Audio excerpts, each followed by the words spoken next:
नमस्कार फ्रेंड्स, जर तुम्ही घरात मोरपंख ठेवत असाल तर हे नक्कीच ऐका.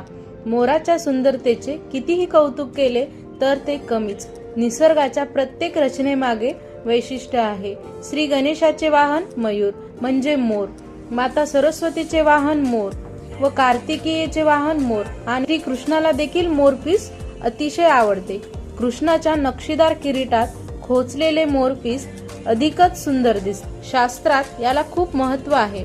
वास्तुशास्त्र सांगते की दक्षिण दिशेला मोरपंख ठेवल्याने आर्थिक सामर्थ्य, समृद्धी प्राप्त होते, तर पूर्व आणि पश्चिम दिशेला मोरपंख ठेवल्याने राहू दोष असेल तर तो देखील कमी होतो. मोरपंखाच्या प्रभावाने वास्तुदोष नाहीसे होतात, घरातील वाद विघ्ने टळतात आणि सकारात्मक ऊर्जा देखील मिळते. परंतु मोराचे पंख स्वतःहून झडतात, जमिनीवर पडतात तेच घ्यावेत. मोराचे पंख स्वतःहून काढून